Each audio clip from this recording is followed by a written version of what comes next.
Hello students. तो देखिए, अपनी क्लास कंटिन्यू करते हैं। तो कल तक हम ये सीख चुके थे कि जो कर्व्ड मिरर होता है उस पर रेज इंसिडेंट होती हैं, और एंगल ऑफ इंसिडेंस के बेसिस पे हमने रेज को दो पार्ट में कैटेगराइज किया था। एक थी पैरेक्सियल रेज और एक थी मार्जिनल रेज। ठीक। फिर हमने जो डिस्टेंस थी हमने वो कैलकुलेट की थी कि प्रिंसिपल एक्सिस के पैरेलल आने वाली रे प्रिंसिपल एक्सेस को कहाँ इंटरसेक्ट करती है, जिसकी वैल्यू मैंने कैलकुलेट की थी। वो वैल्यू सबको याद रखनी है। वो वैल्यू आई थी R-R/2 sec आई, और आई उस रे का एंगल ऑफ इंसिडेंस था। फिर हमने बोला था कि मान लीजिए जब एंगल ऑफ इंसिडेंस बहुत स्मॉल होगा, जैसे ये वाला डायग्राम की मैं बात कर रहा हूँ, तो ये याद रहना चाहिए बेटा सबको कि ये थी हमारी प्रिंसिपल एक्सिस और ये थी हमारी लाइट रे। जो लाइट रे यहाँ पर आती है, इंसिडेंट होती है और ऐसे ये रिफ्लेक्ट होके चली जाती है। ठीक। तो इसका कुछ रे का एंगल ऑफ इंसिडेंस होता है, तो यहाँ ये बनाएंगे हम नॉर्मल, और ये है एंगल ऑफ इंसिडेंस आई, तो वो एंगल ऑफ रिफ्लेक्शन भी उसी के बराबर होगा। और इस वाली डिस्टेंस, और ये जो रे है ये प्रिंसिपल एक्सिस के पैरेलल है, तो हमने इस डिस्टेंस की वैल्यू कैलकुलेट की थी। अगर इसका रेडियस r है तो ये वैल्यू आई थी R-R/2 sec आई। फिर हमने बोला था कि अगर i टेंडिंग टू 0 है तो sec i का जो वैल्यू हो जाएगा वो 1 हो जाएगा, और ये डिस्टेंस किसके बराबर हो जाएगी, R/2। और जब एंगल बहुत स्मॉल होगा और ये डिस्टेंस जब R/2 आएगा तो इस पॉइंट को हम बोलेंगे फोकस। तो फोकस सेंटर से कितनी दूरी पर होता है, R/2 दूरी पर होता है। इतना कल हमने बात किया था। और जितना भी हमारा डिस्कशन होगा वो सब पैरेक्सियल रेज के लिए ही होगा, मार्जिनल रेज के लिए हम लोग डिस्कशन नहीं करेंगे। तो पैरेक्सियल रेज के पीछे डिस्कशन करने का कारण क्या था, क्योंकि उसमें एंगल्स स्मॉल होंगे, तो जो हमारे अप्रॉक्सीमेशन है कि साइन थीटा को थीटा लिखवाना और टेन थीटा को थीटा लिखवाना, ये वैलिड होगा।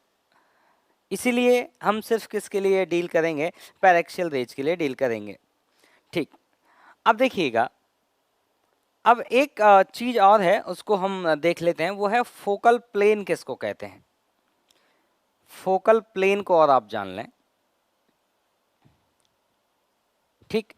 तो आप एक प्लेन इमेजिन करिए, एक सरफेस, एक प्लेन सरफेस आप इमेजिन करिए, और वो प्लेन सरफेस फोकस से पास करती है, तो उस प्लेन सरफेस को हम क्या बोलते हैं, फोकल प्लेन। तो यहाँ पे आप इमेजिन करेंगे, तो ये आप एक प्लेन इमेजिन करेंगे, ये वाला अंदर तक जाता है ऐसे, इस प्लेन को आप क्या बोलेंगे, फोकल प्लेन। तो फोकल प्लेन कौन है, a plane perpendicular to principal axis, perpendicular to principal axis and passing through focus and passing through focus, तो उसको हम क्या बोलेंगे, फोकल प्लेन। ठीक है, तो ये टर्मिनोलॉजी है, उसको हम याद रखेंगे। अब आगे हमारा जो मेन काम होगा, वो मेन काम क्या होगा कि एक ऑब्जेक्ट होगी और ऑब्जेक्ट से रेज निकलेंगी और वो मिरर पर इंसिडेंट होंगी, और मिरर उन रेज को रिफ्लेक्ट करेगा, और रिफ्लेक्टेड रे का एक इंटरसेक्शन पॉइंट आएगा जिसको हम बोलेंगे इमेज। तो इंसिडेंट रे के इंटरसेक्शन पॉइंट को ऑब्जेक्ट कहते हैं और रिफ्लेक्टेड रे के इंटरसेक्शन पॉइंट को रिफ्लेक्शन का इमेज कहते हैं। तो हमारा काम जो है वो यही काम है कि ऑब्जेक्ट की लोकेशन क्या है, इमेज की लोकेशन क्या है, ये सब पता करना। ठीक। तो अगर हमें ऑब्जेक्ट पता है तो ये बताना होगा इमेज कहाँ बनेगी, अगर हमें पता है कि इमेज यहाँ बनी है तो ये पता करना होगा ऑब्जेक्ट कहाँ होगी। अब आप इसमें देखेंगे कि जो ये मिरर होते हैं, इन मिरर का साइज बहुत बड़ा नहीं रखा जाता। जैसे ये मिरर आपको देखने में बहुत बड़ा लग रहा है, लेकिन इतने बड़े मिरर यूज नहीं किए जाते। इतने बड़े मिरर की कैलकुलेशन हम नहीं सीख रहे हैं। क्यों? क्योंकि पैरेक्सियल रेज होने के लिए देखिए क्या होना जरूरी है। आप सोचिए, अगर मान लीजिए आपका मिरर, जैसे आप ऐसे देखिए, कल जब मैं आपको डायग्राम बनाया था, ये मान लीजिए कॉनकेव मिरर है, ये मान लीजिए कॉनकेव मिरर है, और इस पर रेज आकर इंसिडेंट होती हैं इस तरह से, इस तरह से इस पर रे आकर इंसिडेंट होती हैं। और हमने देखा था कि जो रे प्रिंसिपल एक्सिस से जितना दूर होगी उसका एंगल ऑफ इंसिडेंस उतना ज़्यादा होगा। तो इसका एंगल ऑफ इंसिडेंस देखिए, यहाँ एंगल ऑफ इंसिडेंस देखिए, यहाँ एंगल ऑफ इंसिडेंस देखिए। तो जो रे प्रिंसिपल एक्सिस से जितना दूर होगी उसका एंगल ऑफ इंसिडेंस उतना ज़्यादा होगा। तो आप क्या करिए, आप यहाँ तक मिरर रखिए ही नहीं, आप मिरर ही रखिए छोटा सा। तो अगर आपका मिरर छोटा होगा तो लार्ज एंगल का चांस बहुत कम होता रह जाएगा, मतलब लार्ज एंगल्स बहुत कम पॉसिबिलिटी में होंगे, या फिर आप ऐसे बोल सकते हैं कि लार्ज एंगल्स नहीं होंगे। तो स्मॉल एंगल्स रखने के लिए हम इसका जो ये अपर्चर है, इस अपर्चर को क्या रखते हैं, स्मॉल रखते हैं, जिससे कि हमारा पैरेक्शियल का अजम्पशन वैलिड रहे। और ऑब्जेक्ट का साइज जो होगा, जैसे जैसे ये मान लीजिए एक आपका मिरर है, ये आपका मिरर है, तो अगर आपका ऑब्जेक्ट का साइज छोटा होगा तो एंगल ऑफ इंसिडेंस स्मॉल आएंगे। कैसे, देखिए ये ऑब्जेक्ट है। अब अगर ऑब्जेक्ट का साइज बहुत छोटा है तो देखिए ये जो एंगल आएंगे, जैसे ये रे यहाँ जाएगी, मान लेते हैं ये रे यहाँ जाएगी, ये वाली रे यहाँ जाएगी, ये वाली रे यहाँ जाएगी, तो इनके जो एंगल्स आएंगे वो बहुत स्मॉल आएंगे। अगर सोचो आपकी आपकी ऑब्जेक्ट बहुत बड़ी होती, जैसे मैं यहाँ ड्राइंग करके दिखाता हूँ, ये मान लेते हैं मिरर है और हमारी ऑब्जेक्ट बहुत बड़ी ऑब्जेक्ट है, जैसे मान लीजिए बड़ी ऑब्जेक्ट है, तो आप ये वाली रे ड्रॉ करिए, ये देखिए, तो ये एंगल देखो बड़ा एंगल आएगा, छोटा एंगल नहीं आएगा। तो हम चाहते हैं छोटे एंगल्स के लिए काम करना, तो हमारी ऑब्जेक्ट की जो साइज होंगी वो भी बहुत बड़ी नहीं होंगी, छोटी साइज होंगी ऑब्जेक्ट की। और जो हमारा ये मिरर है, इन मिरर का जो अपर्चर है वो भी बहुत बड़ा नहीं होगा, वो छोटा होगा, तभी पैरेक्शियल अजम्पशन वैलिड हो पाएगा। आप बोलें कि हम आदमी खड़ा है और सामने मिरर है छोटा सा, उसके लिए इमेज बनानी है, तो जो रेज हैं वो सभी पैरेक्शियल नहीं होंगी, कुछ रेज मार्जिनल भी होंगे। तो जो फॉर्मूला आगे हम सीखने जा रहे हैं, जो फॉर्मूला आगे हम सीखने जा रहे हैं, वो फॉर्मूला सिर्फ पैरेक्सियल रेज के लिए ही वैलिड है। इसका मतलब अगर मैं खड़ा हूं और सामने मिरर है, उस सिचुएशन में वो फॉर्मूला नहीं लग पाएगा, क्योंकि यहाँ पे जो रेज हैं वो पैरेक्सियल रेज नहीं होंगी। तो चलिए अब उस फॉर्मूले की तरफ बढ़ते हैं। तो पहली बात तो वो फॉर्मूला क्या है, मतलब किन किन टर्म्स के बीच में वो रिलेशन है, तो सुनिएगा। तो सबसे पहले हम कंसीडर करते हैं एक्स एक्सिस और वाई एक्सिस, एक कोऑर्डिनेट सिस्टम। तो पहली बात है कि जब एक कोऑर्डिनेट सिस्टम कंसीडर किया जाता है तो उस कोऑर्डिनेट सिस्टम का एक पोल, आप कोऑर्डिनेट सिस्टम का ओरिजिन आपको कंसीडर करना होता है। तो कोऑर्डिनेट सिस्टम मतलब साइन कन्वेंशन, इसी में मैं सारी बात बता दूंगा। साइन कन्वेंशन, ठीक, साइन कन्वेंशन में देखिए क्या होगा कि पहली बात तो आपको ओरिजिन कहां मानना है, तो आपको ओरिजिन मानना है एट पोल पे, ओरिजिन एट पोल, नंबर 1। दूसरी बात, आपको एक्स एक्सिस किधर माननी है, आपको एक्स एक्सिस माननी है अलोंग प्रिंसिपल एक्सिस। तो x axis along principal axis,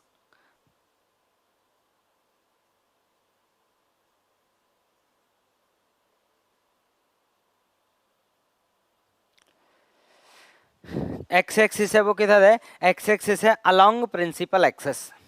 अब बात आती है नेक्स्ट, वाई एक्सिस कौन होगा, तो जब आपकी प्रिंसिपल एक्सिस एक्स एक्सिस है तो प्रिंसिपल एक्सिस के परपेंडिकुलर कौन होगा, वाई एक्सिस। तो वाई एक्सिस किधर होगी, वाई एक्सिस होगी आपकी perpendicular to principal axis.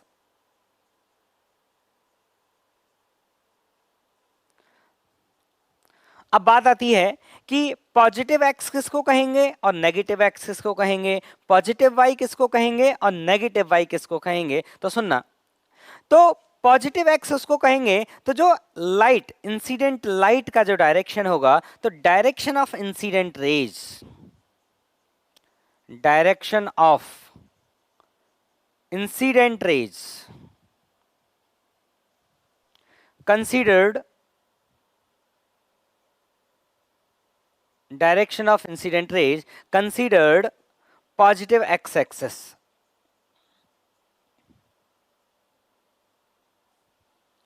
Next point, चलिए तो ठीक है, पॉजिटिव एक्स एक्सिस डिसाइड हो गया कि इंसिडेंट रे की डायरेक्शन में पॉजिटिव एक्स एक्सिस होगा। अब बात आती है कि पॉजिटिव वाई एक्सिस किधर होगा, तो पॉजिटिव वाई एक्सिस किधर होगा आपका, तो आपका जो प्रिंसिपल एक्सिस है उसके अबव में कौन होगा आपका पॉजिटिव वाई एक्सिस, तो above the principal axis, above the principal axis कौन होगा पॉजिटिव वाई एक्सिस।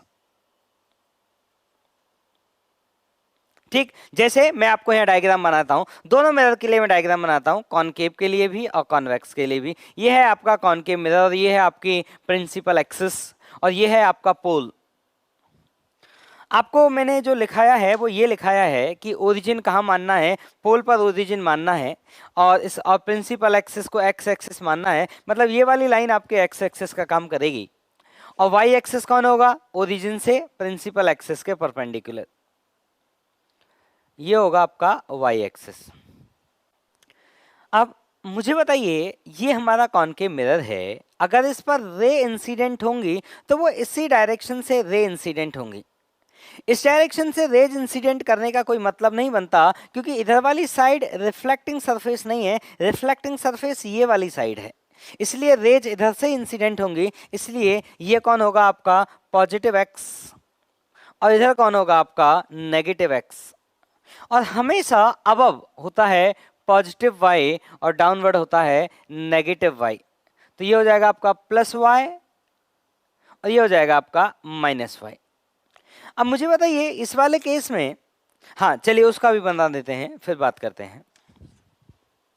तो अब बात करते हैं कॉन्वेक्स के लिए। तो कॉन्वेक्स मिरर आपका इस तरह से होगा, this is your convex mirror. ये है आपका प्रिंसिपल एक्सिस, ये कौन है आपका प्रिंसिपल एक्सिस, और ये कौन है आपका, ये है आपका पोल।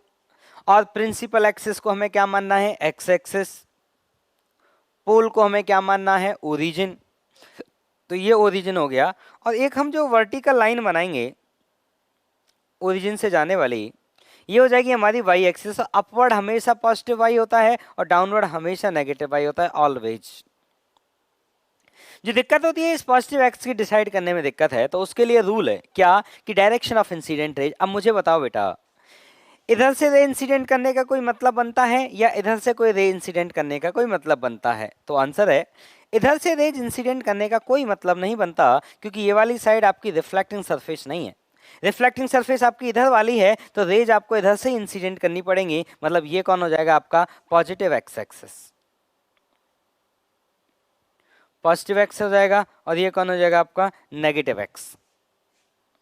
तो ये हो गया आपका पॉजिटिव एक्स और वो कौन हो गया आपका नेगेटिव एक्स। अब सुनना, अब देखिए हम यहाँ पे कुछ कोऑर्डिनेट्स की बात करते हैं, तो हम लिखते हैं x coordinate of object, x coordinate of object. भाई हमें बताना पड़ेगा ना कि ऑब्जेक्ट यहां है। अब जहां ऑब्जेक्ट है उस जगह का एक अपना एक्स कोऑर्डिनेट होगा और एक अपना वाई कोऑर्डिनेट होगा। तो एक्स कोऑर्डिनेट ऑफ ऑब्जेक्ट के लिए एक सिंबल इस्तेमाल करते हैं हम लोग यू। अब वाई कोऑर्डिनेट के लिए y coordinate of object, y coordinate of object, उसके लिए जो सिंबल इस्तेमाल करते हैं वो सिंबल इस्तेमाल करते हैं हम एच ऑब्जेक्ट, एच ओ या एच नॉट। ठीक, अब इमेज के लिए बात करते हैं, एक्स कोऑर्डिनेट ऑफ इमेज,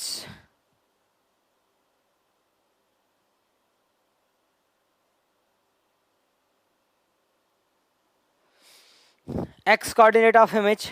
तो इमेज का जो एक्स कोऑर्डिनेट है उसके लिए जो सिंबल इस्तेमाल करते हैं वो है वी। अब Y coordinate of image,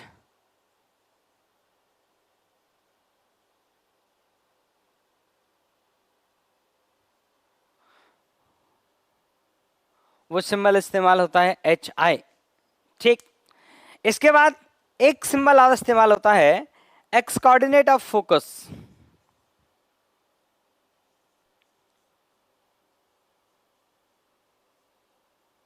x coordinate of focus, उसके लिए सिंबल इस्तेमाल होता है, ये टर्मिनोलॉजी है, उसके लिए सिंबल इस्तेमाल होता है एफ। तो ये कुछ हमारी टर्मिनोलॉजी है जिसको हम यूज करेंगे, और ये याद रहे कोऑर्डिनेट पॉजिटिव भी हो सकता है और कोऑर्डिनेट नेगेटिव भी हो सकता है। तो जब भी कभी u, v, h0, hi and f, इन पांचों लोगों की वैल्यू जब भी पुट की जाएगी, आपको हमेशा ये देखना पड़ेगा कि वैल्यू हम पॉजिटिव पुट करें या नेगेटिव पुट करें। ऐसा आपको क्यों देखना पड़ेगा? क्योंकि ये कोऑर्डिनेट हैं, डिस्टेंसेज नहीं हैं। डिस्टेंसेज तो सदैव पॉजिटिव होती हैं, डिस्टेंसेज सदैव पॉजिटिव होती हैं, लेकिन कोऑर्डिनेट पॉजिटिव भी हो सकते हैं और नेगेटिव भी हो सकते हैं। अब इनमें एक रिलेशन होता है, ठीक है? क्या रिलेशन होता है वो मैं आपको बताता हूं, तो सुनिएगा। तो ये सब आप लिख लें। अच्छा, अब इसमें देखिए एक चीज यहां पे नोटिस करिए आप। इसके लिए जो कॉनकेव मिरर के लिए हमने देखा था कल जब मैं डायग्राम बनाया था कॉनकेव मिरर के लिए, तो सेंटर ऑफ कर्वेचर यहां होगा। तो कॉनकेव मिरर के सेंटर ऑफ कर्वेचर का एक्स कोऑर्डिनेट कैसा आएगा? नेगेटिव। कॉनकेव मिरर के फोकस का कोऑर्डिनेट भी कैसा आएगा? नेगेटिव। कॉन्वेक्स मिरर की बात करें तो कॉन्वेक्स मिरर का सेंटर ऑफ कर्वेचर यहां होगा। तो कॉन्वेक्स मिरर के सेंटर ऑफ कर्वेचर का कोऑर्डिनेट कैसा आएगा? पॉजिटिव। और कॉन्वेक्स मिरर के फोकस का कोऑर्डिनेट कैसा आएगा? पॉजिटिव, क्योंकि फोकस कहाँ होगा? यहाँ होगा कहीं फोकस, और सेंटर ऑफ कर्वेचर कहीं यहाँ होगा सी। इसमें फोकस कहीं यहाँ होगा और सेंटर ऑफ कर्वेचर यहाँ होगा कहीं। तो फोकस का कोऑर्डिनेट कैसा आएगा आपका? नेगेटिव। फोकस का कोऑर्डिनेट कैसा आएगा आपका? यहाँ पर पॉजिटिव, यहाँ पे नेगेटिव। यहाँ पे centre of curvature coordinate negative, और यहाँ पे सेंटर ऑफ कर्वेचर का कोऑर्डिनेट कैसा आएगा? पॉजिटिव। तो इतना आपको याद रखना है, ठीक? अब सुनना, अब मैं पहले आपको एक फॉर्मूला बताता हूं, जिस फॉर्मूले का नाम होता है मिरर फॉर्मूला, ठीक? तो सुनना। तो कहानी है कि मान लीजिए कोई भी आपका मिरर है, चाहे वो मिरर कॉनकेव हो और चाहे वो मिरर कॉन्वेक्स हो, दोनों के लिए ही फॉर्मूला एप्लीकेबल है। तो सुनना बेटा, तो कोई भी मिरर होगा, तो लेट्स से कोई मिरर है, ये कॉनकेव मिरर भी हो सकता है और कॉन्वेक्स मिरर भी हो सकता है, और ऑब्जेक्ट के कोऑर्डिनेट हैं। ऑब्जेक्ट के क्या है बेटा? कोऑर्डिनेट। तो मैंने माना ऑब्जेक्ट के जो कोऑर्डिनेट है वो है u, h0। u कौन है? ऑब्जेक्ट का x कोऑर्डिनेट, और h0 कौन है? ऑब्जेक्ट का y कोऑर्डिनेट। और जो इमेज है, इमेज का कोऑर्डिनेट है, x कोऑर्डिनेट है v और y कोऑर्डिनेट है hi। ये y कोऑर्डिनेट है hi। और जो फोकस है, फोकस का जो कोऑर्डिनेट है वो है f, 0। These are the coordinates. और इन कोऑर्डिनेट्स में एक रिलेशन होता है। क्या रिलेशन होता है वो मैं बता रहा हूं, और जो मैं रिलेशन लिखने जा रहा हूं वो दोनों तरह के लिए मिरर के लिए वैलिड है। वो कॉन्वेक्स मिरर के लिए भी वैलिड है और वो कॉनकेव मिरर के लिए भी वैलिड है। तो क्या है वो फॉर्मूला? तो मैं फॉर्मूला यहाँ पे लिखने जा रहा हूँ। ये है 1/v plus 1/u that equal to 1/f। ये याद रहे, यहाँ पर u, v और f कोऑर्डिनेट हैं, और कोऑर्डिनेट की वैल्यू जब भी पुट की जाएगी आपको हमेशा सोचना होगा कि वो पॉजिटिव है या नेगेटिव।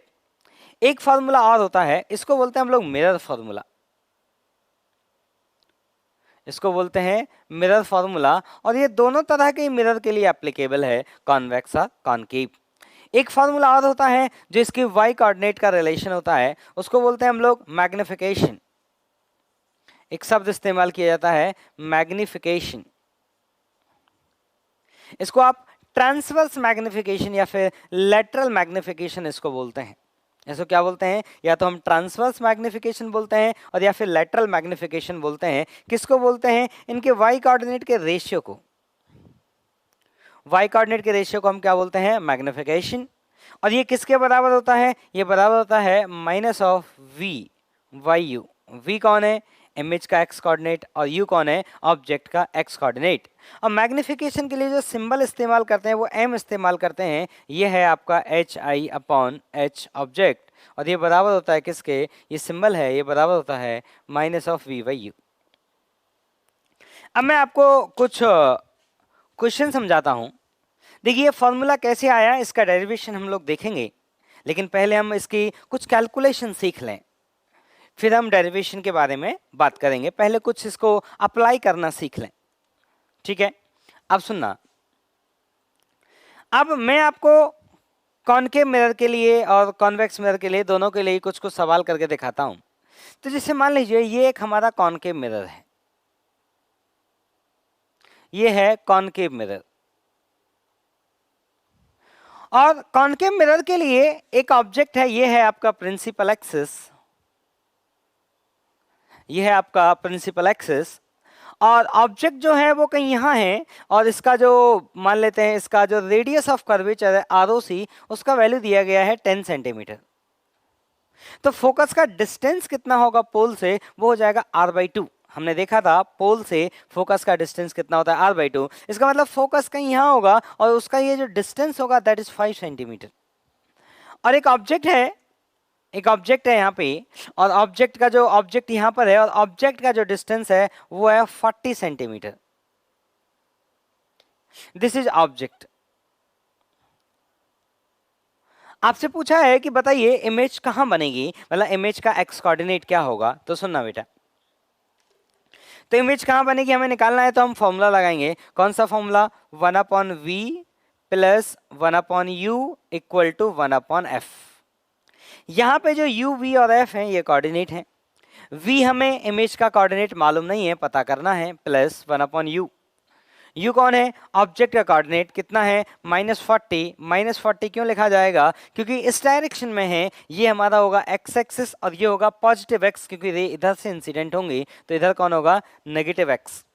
तो ऑब्जेक्ट यहाँ होगी तो इसका कोऑर्डिनेट क्या होगा, negative, that equal to 1/f। f का वैल्यू क्या पुट किया जाएगा, तो f फोकस का कोऑर्डिनेट है, जिसका डिस्टेंस यहाँ से 5 है, तो ये कितना आएगा कोऑर्डिनेट -5। इसको सॉल्व करना है तो 1/v का वैल्यू आया 1/40 -1/5। इसको सॉल्व किया जाएगा तो ऊपर आया कितना -35 और नीचे आया कितना 200। तो v का जो वैल्यू आया वो आया -200 डिवाइडेड बाई 35। इमेज का x कोऑर्डिनेट नेगेटिव आया, इसका मतलब इमेज इसी साइड में होगी, क्योंकि x कोऑर्डिनेट यहाँ नेगेटिव है और x कोऑर्डिनेट यहाँ पॉजिटिव है। इसका मतलब जो इमेज होगा वो इसी साइड में होगा। और ये वाली वैल्यू कितनी आएगी, लगभग आप मल्टीप्लाई करके देखेंगे तो ये लगभग वैल्यू 5 से तो ज़्यादा है, ठीक है ना। और ये वैल्यू 5 से ज़्यादा है और 10 से कम है। इसका मतलब ये हुआ, मैं यहाँ पे आपको डायग्राम बनाता हूँ। तो ये हम मान लेते हैं 5 है, ये मान लेते हैं 10 है, और यहाँ मान लेते हैं ये ऑब्जेक्ट है। तो मैंने माना कि ये डिस्टेंस 5 है, ये मेरा कॉनकेव मिरर है, तो ये डिस्टेंस कितना है 5, ये डिस्टेंस कितना है 10, और ये डिस्टेंस कितना है 40। तो ये इमेज कैसे बनी होगी, रे डायग्राम की हेल्प से मैं आपको बताता हूं। तो देखिए कैसे बनी होगी, तो यहां से रेज निकली होंगी ऐसे, और ये रे रिफ्लेक्ट हुई होंगी, और इमेज कहां बन रही है आपकी, इमेज कहीं मान लेते हैं यहां बन रही है, तो ये रे रिफ्लेक्ट होकर यहां आई होगी इस तरह से।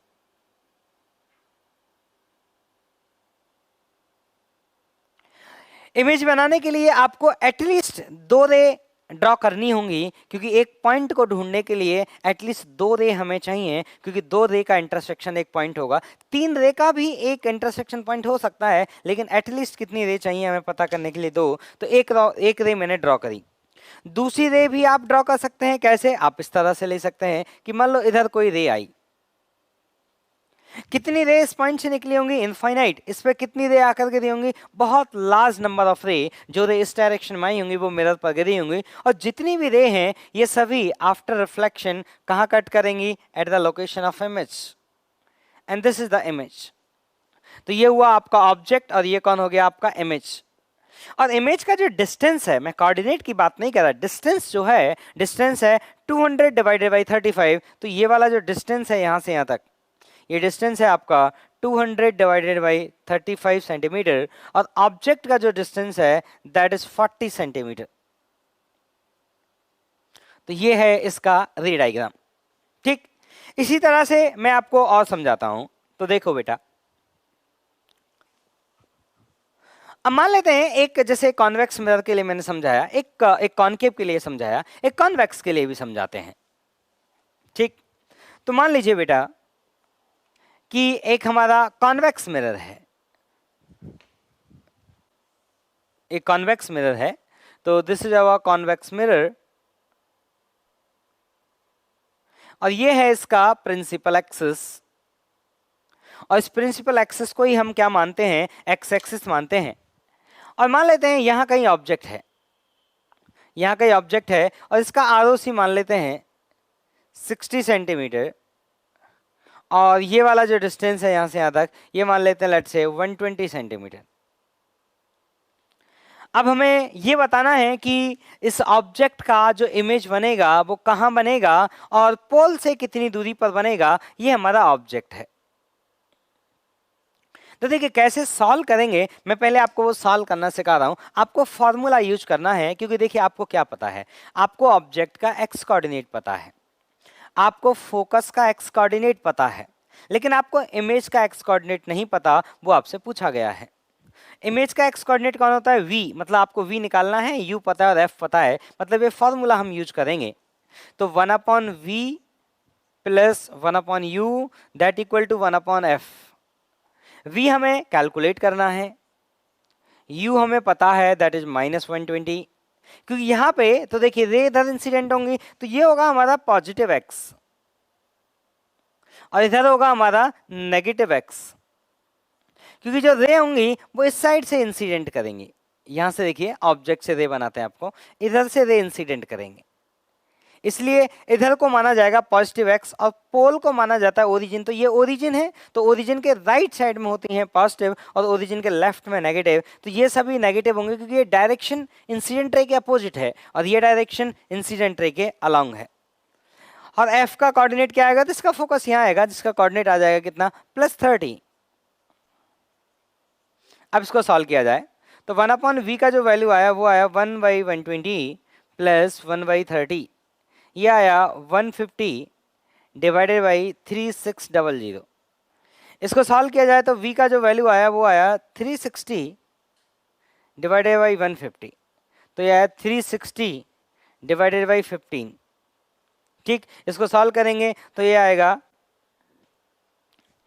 आपका 15 से डिवाइड लगाओ, पहले 5 से इसको हटा दो, तो 5 से ऊपर जाएगा कितना 72, और 5 से नीचे कितने बार जाएगा 3 बार, और 3 से कितना जाएगा, ये जाएगा 2 टाइम्स और 24।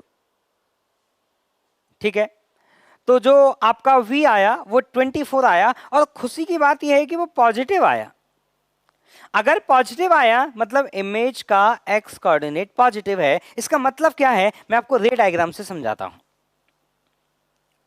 कि जो हमारी रिफ्लेक्टेड रेज हैं उनका जो इंटरसेक्शन पॉइंट आया है उसका कोऑर्डिनेट पॉजिटिव है, और रिफ्लेक्टेड के इंटरसेक्शन को ही हम इमेज कहते हैं।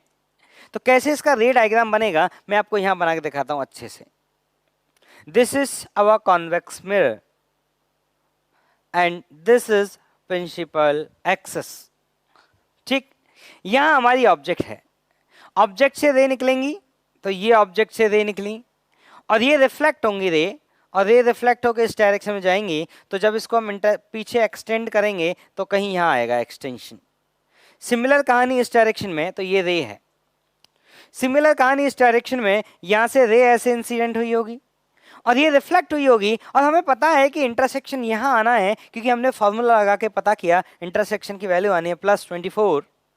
इसका मतलब ये रे आफ्टर रिफ्लेक्शन इमेज से आती हुई लगेगी, मतलब ये जितने भी रिफ्लेक्टेड रेज हैं सभी का इंटरसेक्शन पॉइंट यहाँ आएगा, और ये डिस्टेंस कितना है 24, और ये डिस्टेंस कितना था आपका 120। तो ये है आपका इमेज और ये है आपका ऑब्जेक्ट। अब आपको देखिए कई बार आपको इसमें रियल और वर्चुअल शब्द सामने आएंगे, तो रियल और वर्चुअल का क्या शब्द का मतलब है वो भी मैं आपको समझा देता हूं, तो सुनना। अगर इंसिडेंट रेज मैं यहां पे लिखता हूं, ये आप लिख लें, मैं इसको मिटा देता हूं।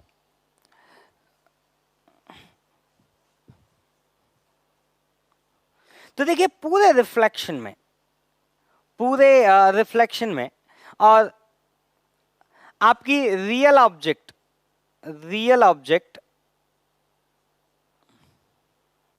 वर्चुअल ऑब्जेक्ट, रियल ऑब्जेक्ट किसको कहेंगे मैं यहां लिख दूंगा, वर्चुअल ऑब्जेक्ट किसको कहेंगे मैं यहां लिख दूंगा, वर्चुअल ऑब्जेक्ट। फिर आएगा रियल इमेज, और फिर आएगा वर्चुअल इमेज। तो देखिए इनका एग्जैक्ट डेफिनेशन क्या है वो मैं आपको बता रहा हूं। अगर इंसिडेंट रेज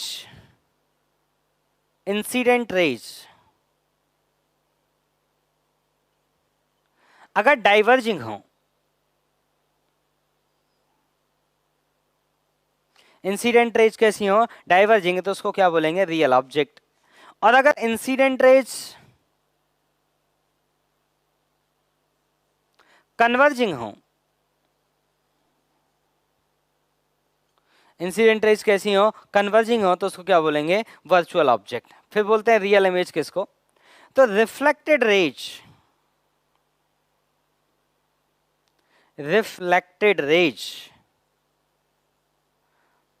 कन्वर्जिंग हो। ये डेफिनेशन है, ये आपको याद करना पड़ेगा। और वर्चुअल इमेज किसको बोलेंगे, जब रिफ्लेक्टेड इमेज डाइवर्जिंग हो।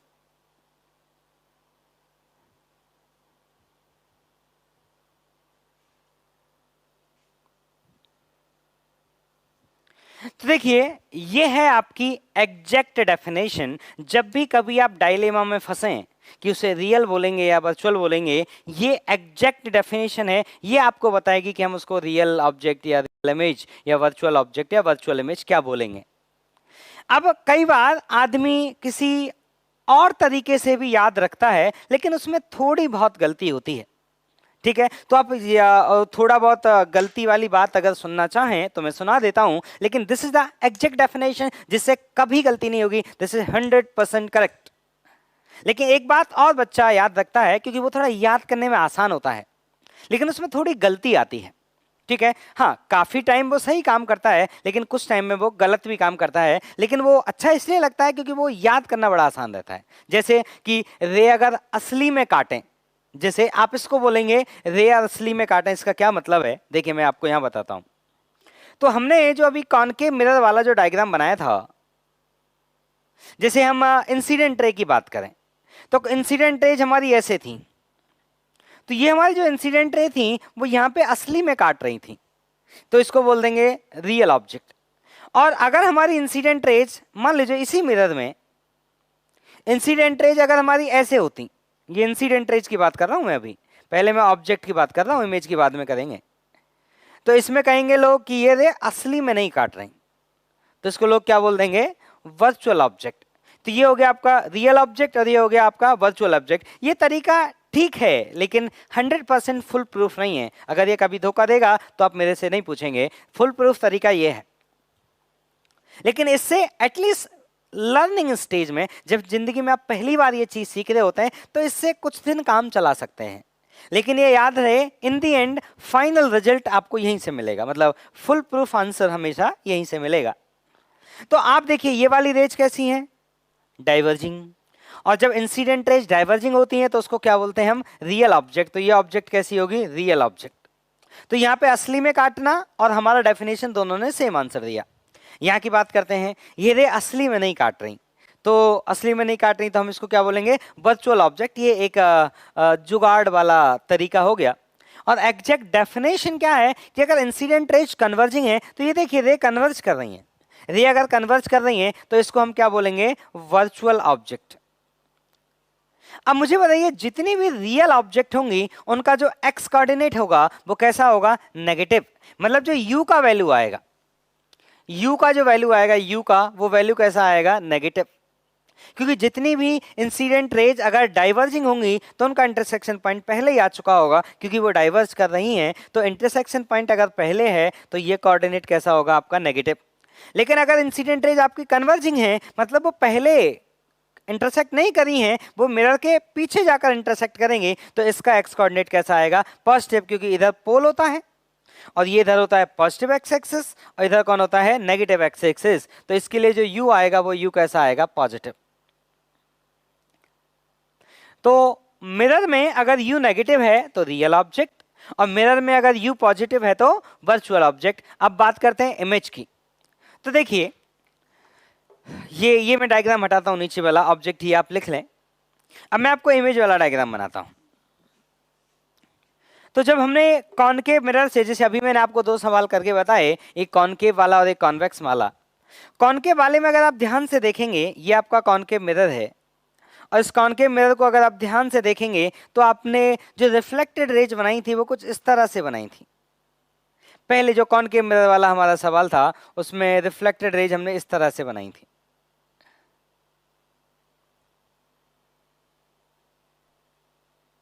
ये हमारी रिफ्लेक्टेड रे। तो देखिए ये रे असली में काट रही हैं तो हम इसको बोलेंगे रियल इमेज। ये हमारा जुगाड़ वाला डेफिनेशन, जुगाड़ वाला तरीका। और एग्जैक्ट डेफिनेशन क्या है? तो देखिए रियल इमेज मतलब रिफ्लेक्टेड रेज आर कन्वर्जिंग। तो देखिए हमारी रिफ्लेक्टेड रेज कन्वर्ज कर रही हैं, इसका मतलब ये इमेज कैसा होगा? Real image. और अगर ये रियल इमेज है तो बताइए इसका एक्स कोऑर्डिनेट कैसा होगा? तो देखो इधर होते हैं पॉजिटिव, इधर होते हैं नेगेटिव, मतलब जो v का वैल्यू आएगा वो कैसा आएगा? नेगेटिव। तो इसके लिए जो v का वैल्यू आएगा वो कैसा आएगा? नेगेटिव। अब वर्चुअल इमेज की बात करते हैं। तो देखिए कॉन्वेक्स मिरर वाला जो डायग्राम मैंने अभी बनाया था, कॉन्वेक्स मिरर वाले डायग्राम में जो अभी मैंने बनाया था, देखिए वो मैंने क्या बनाया, ध्यान से देखिएगा। मैंने बनाया था कि यहाँ पे इमेज हमारी बनी थी और रेज इस तरह से थी। These are the reflected rays. These are the reflected rays.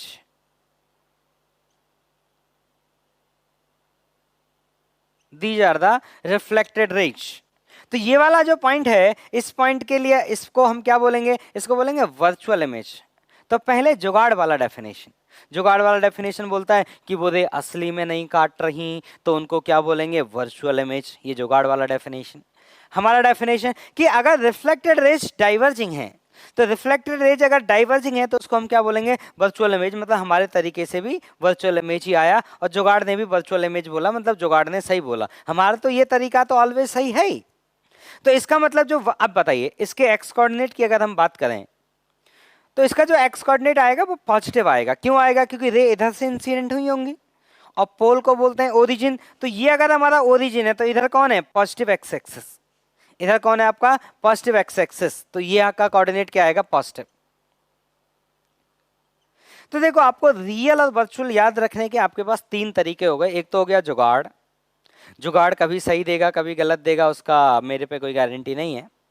ये हो गया actual definition, what is the definition of real and virtual, this is the exact definition, 100% correct definition. अब आप ऐसे भी याद रख सकते हैं, आप जुगाड़ से भी अपना काम चला सकते हैं, और आप ऐसे भी याद रख सकते हैं कि यू नेगेटिव मतलब रियल ऑब्जेक्ट, वी नेगेटिव मतलब रियल इमेज, यू पॉजिटिव मतलब वर्चुअल ऑब्जेक्ट, और वी पॉजिटिव मतलब वर्चुअल इमेज। अब कैसे आप याद रखेंगे तो वो आपका मर्जी है, आप कैसे याद रखें, लेकिन ये याद होना चाहिए। पेपर में पूछा जाता है कि बताइए ये इमेज रियल थी या इमेज वर्चुअल थी, तो हम देख लेंगे वी पॉजिटिव या वी नेगेटिव है। ठीक, आप मन में ऐसी फीलिंग ना लाइएगा कि कॉन्वेक्स हमेशा वर्चुअली बनाएगा। जैसे वर्चुअल मैंने कॉन्वेक्स का डायग्राम बनाया ना, तो ये फीलिंग नहीं लाना मन में कि कॉन्वेक्स हमेशा वर्चुअली बनाएगा, ऐसा जरूरी नहीं है। कॉन्वेक्स वर्चुअल और रियल दोनों बना सकता है, और कॉनकेव भी वर्चुअल और रियल दोनों बना सकता है। ठीक, अब कौन कैसी बनाएगा उसका मैं आपको डायग्राम, उसका मैं आपको डिटेल एनालिसिस बताता हूं। तो सुनना बेटा ध्यान से। हम ग्राफ बनाते हैं 1/v, ग्राफ में बनाने जा रहा हूं आपको, graph of 1/v versus 1/u। तो 1/v वर्सेस 1/u का हमें ग्राफ बनाना है। तो मान लेते हैं ये है हमारा एक एक्सिस और ये है हमारा दूसरा एक्सिस, और इधर ले लिखेंगे हम 1/v, इधर लिखेंगे हम 1/u, और हमें ग्राफ बनाना है। तो मिरर फॉर्मूला हम जानते हैं 1/v प्लस 1/u किसके बराबर होता है? 1/f के। अब ग्राफ पहले हम बना रहे हैं किसके लिए? पहला ग्राफ बना रहे हैं हम, चलिए कॉनकेव मिरर के लिए। तो कॉनकेव मिरर के लिए जो f का वैल्यू आएगा वो क्या आएगा? नेगेटिव आएगा। तो देखो इसको हमने y एक्सिस पे प्लॉट किया, इसको हमने x एक्सिस पे प्लॉट किया, और ये हमारा कौन बनेगा? y इंटरसेप्ट, जो कैसा होगा? नेगेटिव। तो देखो ग्राफ कैसा आएगा, तो मैं इक्वेशन लिख के दिखाता हूं। 1/v equal to 1/u minus के प्लस 1/f। तो ये वाली टर्म ने काम किया है y का, ग्राफ के लिए बात कर रहा हूं मैं। इस ग्राफ में वाई एक्सिस पे हमने इसको प्लॉट किया है, एक्स एक्सिस पे हमने इसको प्लॉट किया है, और ये हो गया हमारा वाई इंटरसेप्ट सी। तो स्लोप कितना आएगा इसका? -1। ये एक स्ट्रेट लाइन है और स्ट्रेट लाइन का स्लोप कितना आएगा? -1। तो जब मैं इसका ग्राफ बनाऊंगा, स्लोप कैसा है? नेगेटिव, और वाई इंटरसेप्ट भी कैसा है? नेगेटिव। तो इसका जब हम ग्राफ बनाएंगे तो ग्राफ ऐसे आएगा। ये किसका ग्राफ है? 1/v वर्सेस 1/u का ग्राफ है। ठीक, अब इससे हम लोग क्या कंक्लूजन निकाल सकते हैं? मैं आपको कंक्लूजन निकाल के दिखाता हूं। आप देखिए, जो हमारा ग्राफ है, जो लाइन है, वो लाइन फर्स्ट क्वाड्रेंट से पास करके नहीं गई। फर्स्ट क्वाड्रेंट से वो लाइन ने पास नहीं किया। इसका मतलब है कि अगर u की वैल्यू पॉजिटिव है तो v की वैल्यू पॉजिटिव कभी नहीं आएगी। देखो, इस वाली लाइन ने इस क्वाड्रेंट से कभी पास नहीं किया, और इस वाले क्वाड्रेंट में 1/u कैसा है? पॉजिटिव, और 1/v कैसा है? पॉजिटिव। 1/u पॉजिटिव मतलब u पॉजिटिव, 1/v पॉजिटिव मतलब v पॉजिटिव। इसका मतलब ये हुआ कि u पॉजिटिव के लिए v पॉजिटिव नहीं होगा। इसका मतलब वर्चुअल ऑब्जेक्ट का वर्चुअल इमेज नहीं बनेगा। वर्चुअल ऑब्जेक्ट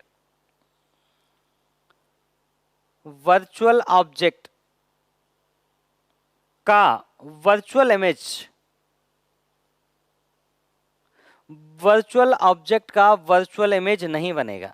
नहीं बनेगा। क्यों? क्योंकि u पॉजिटिव के लिए v पॉजिटिव है ही नहीं। अब सुनो ध्यान से, जब आपका u पॉजिटिव है तो आपके v की वैल्यू ओनली नेगेटिव है। देखो, यहां पे आप इस वाले u के लिए चेक करो, इस वाले u पे आप चेक करेंगे तो आपको v का वैल्यू क्या मिलेगा? 1/v नेगेटिव मिलेगा, मतलब v नेगेटिव मिलेगा। तो आप किसी भी u पर चेक कर लें, फॉर एनी u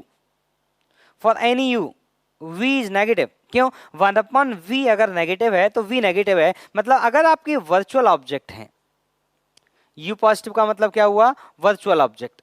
तो अगर आपकी वर्चुअल ऑब्जेक्ट है तो उनका कैसा इमेज बनेगा? रियल इमेज बनेगा। तो दैट बात इज ओके। तो हमें यह पता चल गया कि वर्चुअल ऑब्जेक्ट की वर्चुअल इमेज कभी नहीं बनेगी। वर्चुअल ऑब्जेक्ट की कैसी इमेज बनेगी? रियल इमेज बनेगी। चलिए, अच्छी बात है। अब रियल ऑब्जेक्ट के लिए बात करते हैं। रियल ऑब्जेक्ट का मतलब u नेगेटिव है, तो क्या रियल ऑब्जेक्ट की आपकी वर्चुअल इमेज बन सकती है? एक सेकंड चेक करके दिखाते हैं।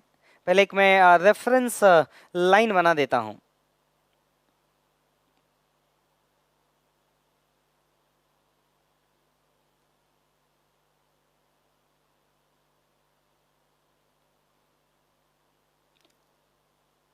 सुनिएगा, तो अब मैं ये कह रहा हूं बेटा कि अगर आपका u नेगेटिव है तो देखिए, ये जितने भी पॉइंट्स हैं, ये वाला पॉइंट ले लें, ये वाला पॉइंट ले लें, ये वाला पॉइंट ले लें, ये वाला पॉइंट ले लें, इन सभी पॉइंट के लिए 1/u नेगेटिव है। और 1/u नेगेटिव है, इसका मतलब u नेगेटिव। अब मुझे बताइए, इस वाले पॉइंट के लिए मैं बात करूं तो यहां पे u नेगेटिव था, और इसके लिए v कैसा आया? इसके लिए v नेगेटिव आया। क्यों? क्योंकि 1/v नेगेटिव आया।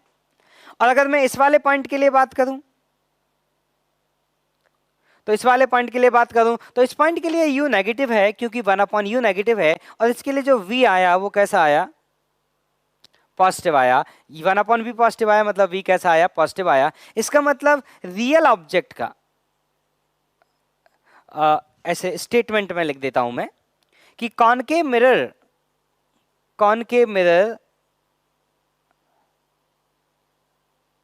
कैन फॉर्म, कैन बोला है मैंने, ऑलवेज नहीं बोला है, can, possibility, may concave mirror can form या मे फॉर्म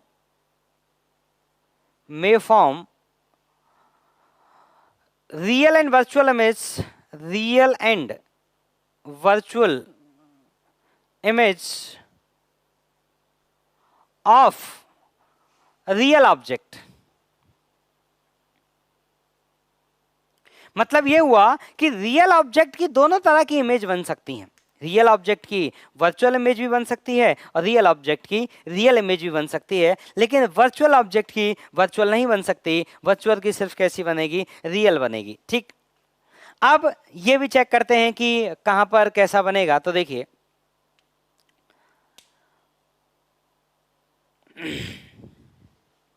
ओके, तो इसमें अच्छा, इसमें एक चीज और देखना है आपको, इसमें एक चीज और आपको देखना है कि हमारा जो, अच्छा चलिए, ये था हमारा कॉनकेव का। अब कॉन्वेक्स के लिए देखते हैं। तो मैं इस ग्राफ को हटाता हूं यहां से। ये हमारा ग्राफ था कॉनकेव के लिए, अब ग्राफ देखते हैं कॉन्वेक्स के लिए। फिर से आते हैं एक बार इस बात पे। तो अब हम लौटेंगे कॉन्वेक्स के पास। तो कॉन्वेक्स में क्या होगा, कॉन्वेक्स मिरर। कॉन्वेक्स में क्या होगा, कॉन्वेक्स का जो एफ होता है वो पॉजिटिव होता है, तो इसमें जो 1/f आएगा वो पॉजिटिव आएगा, मतलब जो वाई इंटरसेप्ट आएगा वो पॉजिटिव आएगा, स्लोप तो नेगेटिव ही आएगा। तो जो ग्राफ बनेगा वो कैसे बनेगा, तो देखिए 1/v वर्सेज 1/u, और जो ग्राफ बनेगा वो इस तरह से बनेगा। दिस इज द ग्राफ, ये ग्राफ बनेगा इस तरह से, ठीक। और वाई इंटरसेप्ट कैसा है आपका, देखिए पॉजिटिव, पहले वाई इंटरसेप्ट कैसा था, नेगेटिव। अब ये वाली लाइन कभी भी थर्ड क्वाड्रेंट से पास नहीं करी। थर्ड क्वाड्रेंट में खास बात क्या है, यहाँ पे u नेगेटिव है और v नेगेटिव है, मतलब u नेगेटिव के लिए v नेगेटिव संभव नहीं है। तो अगर u नेगेटिव है तो v कैसा है, ऑलवेज पॉजिटिव, ठीक। इसका मतलब u नेगेटिव मतलब रियल ऑब्जेक्ट, v नेगेटिव मतलब रियल इमेज। इसका मतलब जो आपका कॉन्वेक्स मिरर है, कौन सा, कॉन्वेक्स मिरर के लिए मैं लिख रहा हूं अब आगे, कॉन्वेक्स मिरर जो है इसके लिए हम आगे लिख रहे हैं। तो मुझे बताइए रियल ऑब्जेक्ट का रियल इमेज नहीं बनेगा, नहीं बनेगा, क्योंकि u नेगेटिव के लिए v नेगेटिव है ही नहीं। आप चेक करें, जब u नेगेटिव है तो v पॉजिटिव है। इसको वाले क्वाड्रेंट से ये लाइन पास की नहीं, मतलब इस पे कोई भी ऐसा पॉइंट नहीं है, इस लाइन पे कोई भी ऐसा पॉइंट नहीं है जिसके लिए u नेगेटिव और v नेगेटिव हो, u नेगेटिव और v नेगेटिव हो, ऐसा इस पे कोई भी पॉइंट नहीं है, ठीक। क्योंकि ये इस क्वाड्रेंट से पास नहीं करी। इस क्वाड्रेंट में u कैसे होंगे, पॉजिटिव, v कैसे होंगे, पॉजिटिव। इस क्वाड्रेंट में u कैसे होंगे, नेगेटिव, v कैसे होंगे, पॉजिटिव। इस क्वाड्रेंट में u कैसे होंगे, पॉजिटिव, v कैसे होंगे, नेगेटिव।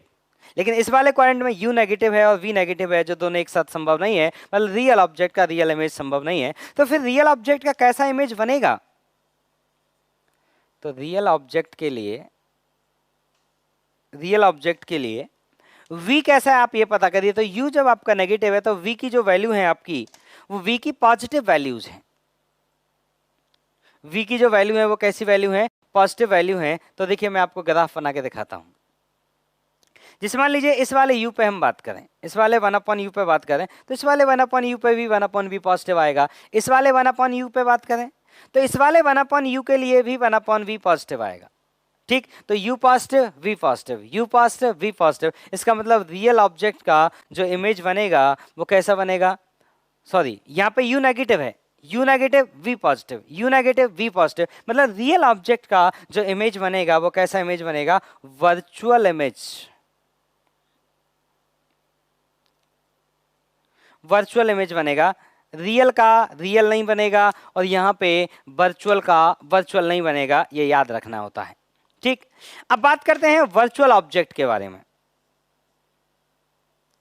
वर्चुअल ऑब्जेक्ट के बारे में, वर्चुअल ऑब्जेक्ट का क्या मतलब होगा आपका, u पॉजिटिव। अब देखो बेटा, जब u हमारा पॉजिटिव है तब v की दोनों तरह की वैल्यू संभव हैं, v की नेगेटिव वैल्यू भी संभव है और v की पॉजिटिव वैल्यू भी संभव है। जैसे अगर हम इस वाले u पे, इस वाले 1/u पे बात करें, ये 1/u पॉजिटिव है, मतलब u पॉजिटिव है, और अगर ये u पॉजिटिव है तो यहाँ से देखो v का वैल्यू कैसा आएगा, पॉजिटिव। और यहाँ पे बात करें, यहाँ 1/u पॉजिटिव है, मतलब u पॉजिटिव है, और यहाँ से 1/v कैसा आया, नेगेटिव, मतलब v कैसा आया, नेगेटिव। मतलब u पॉजिटिव की दोनों तरह की बात संभव है। मतलब कॉन्वेक्स मिरर कैन फॉर्म, इसको भी कैन ही लिखें, कैन ज्यादा अच्छा लग रहा है, can form real and virtual image of real object, of virtual object। u positive है ना हमारा, u पॉजिटिव।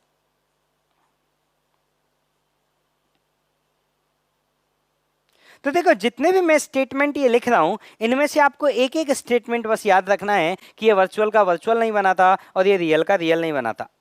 बाकी आपको इस ग्राफ को एनालिसिस करना सीखना है। तो एक बार इस ग्राफ का एनालिसिस आप खुद से कर लें घर पे। तो जब आप एक बार खुद से घर पर एनालिसिस कर लेंगे तो आपको पेपर में ये याद रहेगा कि कैसे उस ग्राफ को एनालाइज करना है, ठीक। अब एक बात पे नोटिस करें, मैंने मस्ट नहीं बोला है, मैंने बोला है कैन फॉर्म।